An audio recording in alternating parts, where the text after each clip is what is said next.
guys, how's it going? Today I want to talk about how to revive plants. And the reason I want to talk about how to revive plants is because just this week my daughter brought a few houseplants home from my husband's office that looked a little sad. They're definitely in need of some attention or not attention. I have two plants. One's been overwatered, one's been underwatered. They both need to be repotted. They're outgrowing their containers and they're starting to suffer as a result.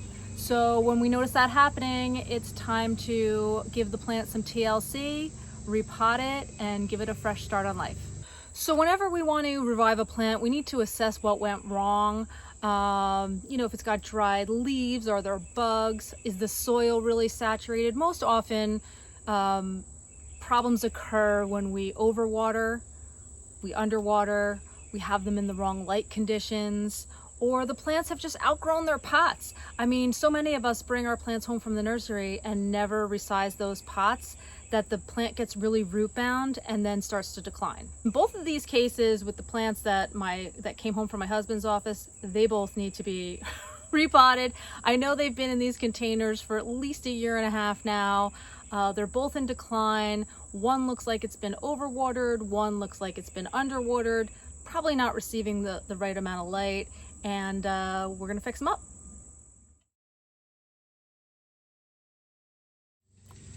So the first plant we're gonna take a look at is this parlor palm. This parlor palm has definitely seen better days. It looks like it's been overwatered. I don't think it's getting the right light conditions. It's definitely growing too large for the container that it's in. This is the original container that we bought it in well over a year ago. So it's time to give it a little TLC. We're gonna cut off all this dead stuff and we're gonna repot it. It shows clear signs of being overwatered. And as you can see, it's been a little maybe over cared for. Lots of dead branches on here, but there's still lots of pretty green growth. So what we're going to do is we're going to clean this plant up. We're going to cut all the dead stuff off.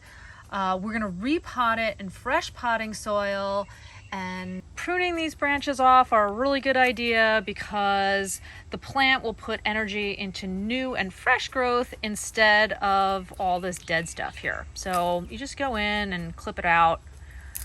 And that's it. I'm gonna finish up this plant. Can't really do it with one hand, but it actually looks a lot healthier. There's a lot less dead stuff in here.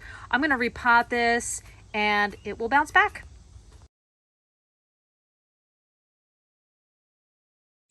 Next up is this pretty sad looking dracaena.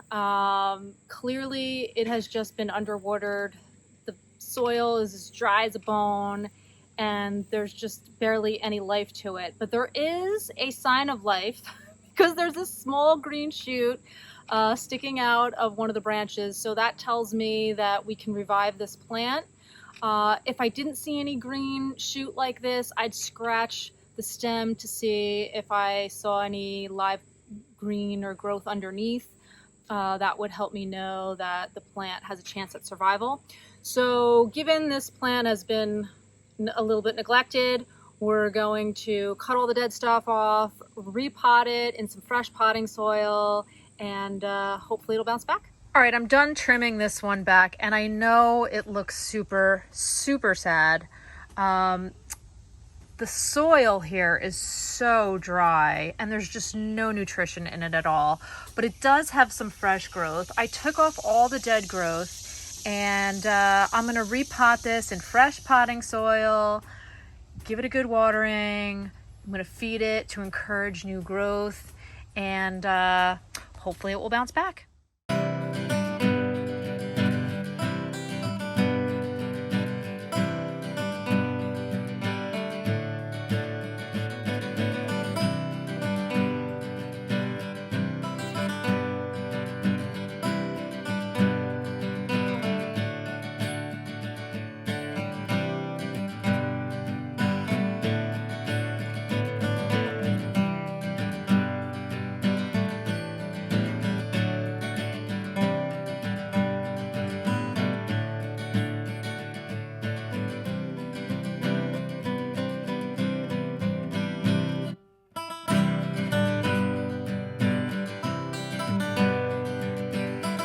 now that we've repotted both plants in a bit larger containers, I'm going to keep them outside.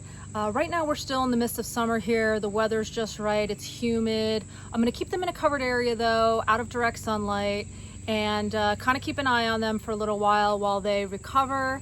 In about a week or two, as I see how they're doing, I'll feed them with a little bit of fish emulsion, but I think the fresh potting soil mixed with perlite and a little bit of compost will help the plants get off to a better start. One key thing that I want to leave you guys with is that when you do go and buy plants, or you bring plants home from the nursery, or a friend gives you divisions, whatever, understand the plant, know what plant it is, see what kind of light conditions it needs, see what kind of water, what kind of watering requirements it has. And even though I know it's easier to water on the same day, you know, let's say on Mondays every week, sometimes those plants don't need to be watered on Mondays. Always conduct, you know, a soil test, stick your finger in the soil and see if that soil is wet or dry. Because a lot of times the surface of the soil is dry, but underneath the soil is really wet. And that's because the soil acts a little bit like a sponge. So if you hold a sponge upright, the upper part might be dry, but the lower part might be saturated, and soil behaves in much of the same way. So whenever we're gonna go and water our houseplants, it's really important to check that soil and see if it's actually dry or wet down by those roots, because it might be dry on the soil surface, but really saturated down by the roots. And if you keep on watering them, they're gonna be waterlogged and start to decline. So that's it. Thanks so much for joining me in the garden today. I really appreciate you dropping by. If you got a lot out of this video, please like it and subscribe to my YouTube channel. And make sure you hit that notification button so you know the next time a new video is posted. My name is Stacy Ling from Bricks and Blooms. Enjoy a beautiful day.